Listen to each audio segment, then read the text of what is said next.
بلدیہ عظمیٰ کراچی کو سندھ حکومت سے ملنے والے اے ڈی پی فنڈ کے استعمال پر ایک مسئلہ پیدا ہو گیا۔ کچھ نے شکایت کر دی کہ D G technical services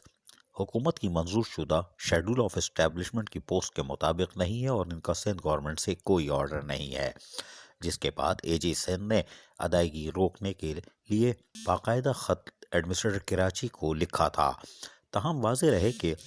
schedule of establishment کے مطابق افسران کی تعیناتی کے حوالے سے یقینی طور پر بلدیہ عظمیٰ کراچی آئندہ مالی سال جون میں بجٹ کی تیاری میں ان پوسٹوں پر ایس یو جی افسران کو تعینات ضرور کر دے گی، لیکن اب تو مالی سال آدھا گزر چکا ہے۔ تاہم اگلے بجٹ میں لوکل گورنمنٹ بورڈ کی ہدایت پر پوسٹوں کو بجٹ میں رکھ دیا جائے گا۔ تاہم ایڈمنسٹریٹر کراچی نے اے ڈی پی کے فنڈ کا استعمال کے لیے باقاعدہ اب ایک خط اے جی سندھ کو لکھ دیا ہے۔ اے جی سندھ کو لکھے گئے خط میں ایڈمنسٹریٹر کراچی نے واضح طور پر تمام تر تفصیلات سے آگاہ کر دیا ہے کہ اے ڈی پی فنڈ کے لیے آنے والی ادائیگی کا استعمال ڈی جی ٹیکنیکل سروس کر سکتا ہے اور اس کے لیے باقاعدہ شبیہ الحسن کو نمائندہ مقرر کیا گیا ہے اور وہ اتھورائز ہیں، اور یہ بلدیہ عظمیٰ کراچی کی فی الحال پوسٹ ہے۔ جیسا کہ ہم نے آپ کو بتایا کہ آئندہ مالی سال میں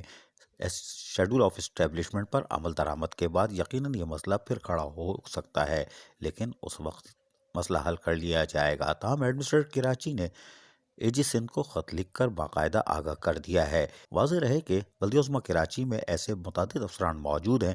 جن کی لوکل گورنمنٹ سے کوئی واضح پوسٹنگ کے آرڈر نہیں ہے، اور بلدیہ عظمیٰ کراچی کے ہی آرڈر کے تحت وہ فرائض انجام دیتے چلے آ رہے ہیں، اور یہی وجہ ہے کہ ایڈمنسٹریٹر کراچی نے اے جی سندھ کو مطمئن کر دیا ہے، اور اب ڈی جی ٹیکنیکل سروس شبیہ الحسنی